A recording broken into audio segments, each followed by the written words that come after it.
ভাই আপনি এখন কোথায় আছেন? আমি যে যশোর যাচ্ছি। যশোর যাচ্ছেন? জি। যশোর যাচ্ছেন, আপনি কি ছুটি নিয়ে যাচ্ছেন না ছুটি না নিয়ে যাচ্ছেন? সকালে একটু কাজ করে সিগনেচার করে তারপরে সিগনেচার করে যাওয়ার নিয়ম কি আছে কিনা? না, আমার তো অফিস তো 2-3টা পর্যন্ত। আচ্ছা, অফিস 3টা। আপনারা এইভাবে অফিস করেন? না, ওইভাবে করি না, চলছে না ভাই।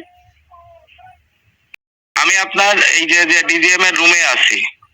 আপনারা তাহলে এইভাবেই হচ্ছে এই সিস্টেমে অফিস করেন? পল্লী বিদ্যুতের কর্মচারী যারা আছেন, যে মন মতো যেখানে যখন খুশি সেভাবে আপনারা সাইন করে চলে যান?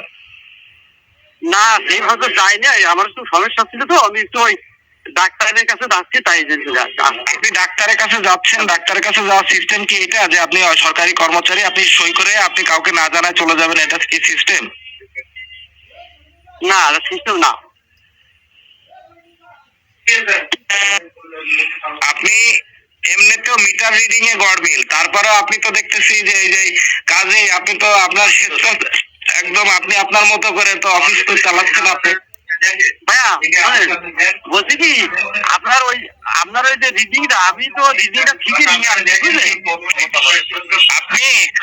আপনি রিডিং ঠিক মতো নিয়ে আসছেন, আমার বুঝছি, কিন্তু আমার কথা হচ্ছে আপনি মিটার চেঞ্জ করার পরে সেই সময় কি সেই সময় কি গেছিলেন কিনা, যে মিটার যখন চেঞ্জ করা হয়?